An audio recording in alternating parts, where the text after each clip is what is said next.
Synthèse de toutes les astuces. Vous avez fait un mois sans tabac qui va s'avérer gagnant. Arrêtez ou essayez d'arrêter pendant un mois. C'est comme ça qu'on y arrive sur une durée de plusieurs mois, voire une année, voire toute votre vie, et c'est ce que je vous souhaite.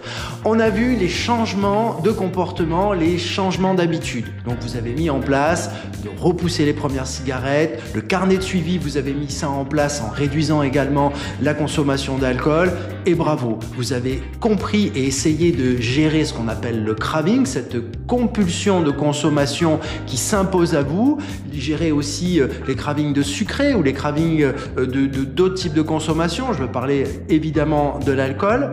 Vous avez peut-être essayé et compris que la vape ou la cigarette électronique pourrait être un allié et qu'elle serait infiniment moins risquée que la cigarette classique, que la cigarette roulée, que la chicha. Quand je dis cigarette classique, ça veut dire les cigarettes manufacturées, celles qu'on achète, vous avez compris. Donc, tout ça pourra être une aide pour vous. Ensuite, on a parlé des médicaments, même si ce ne sont pas tout à fait des médicaments que l'on va ingérer, mais sur une prescription médicale. Je vous rappelle que les patchs, depuis pas très très longtemps, mais quand même quelques années, sont remboursés. Donc si vous allez voir un médecin généraliste, un médecin spécialiste, mais également un infirmier, une infirmière diplômée d'État, un chirurgien dentiste, une sage-femme ou un kiné, ils sont désormais habilités à prescrire les patchs et les gommes et tout substitut nicotinique qui vous seront remboursés. Donc ça vaut vraiment le coup d'en parler à un professionnel de santé. À minima formé, évidemment. Donc vous allez pouvoir bénéficier de ce traitement par patch. Donc je vous conseille de mettre un patch d'un côté pendant 24 heures, il va diffuser, et le lendemain vous allez l'enlever et vous allez le poser de l'autre côté qui va encore une fois diffuser 24 heures, et ainsi de suite, ainsi de suite. Et puis vous allez pouvoir ajouter une forme orale qui peut être le spray, un dispositif qui va pouvoir tenir dans la poche ou même dans un paquet de cigarettes. Une pulvérisation équivaut à 1 mg de nicotine, une cigarette. Il y a à peu près 100 pulvérisations par spray. Il y a de quoi faire.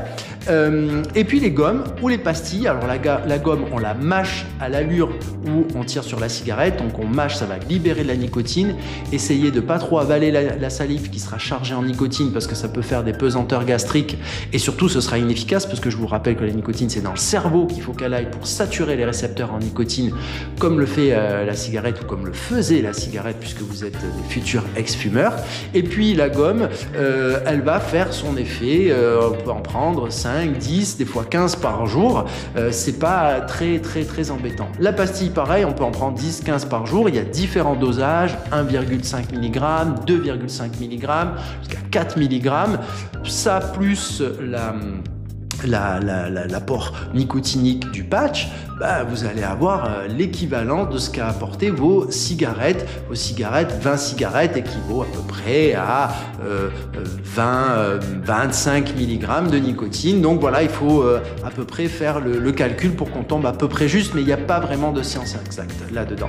Donc, je veux dire science exacte par rapport au craving et à l'envie que vous allez pouvoir décupler peut-être par ce manque de cigarettes qui va être, je vous le rappelle, un manque physique de nicotine, mais également un manque psychologique, ce craving, et ce manque ou cette dépendance comportementale par les habitudes et les rituels que vous avez. Donc maintenant, on a fait la synthèse, vous avez compris toute la complexité du sevrage tabagique. Vous avez aussi compris pourquoi il était si difficile d'arrêter quand on fume depuis 20 ans, 30 ans et qu'on veut arrêter du jour au lendemain en claquant des doigts ou en 4 jours. Non, c'est pas possible. Il y a un cheminement qui doit se faire. Si vous avez jamais couru de votre vie, que vous voulez faire un marathon, c'est pas du jour au lendemain, vous allez vous lever, allez, c'est bon, je peux faire un marathon. C'est pas vrai. Il faut se préparer. Il y a un cheminement, il y a des changements à faire, il y a une préparation à faire, mais je suis persuadé que vous allez y arriver parce que tout le monde peut y arriver. Je vous dis à bientôt.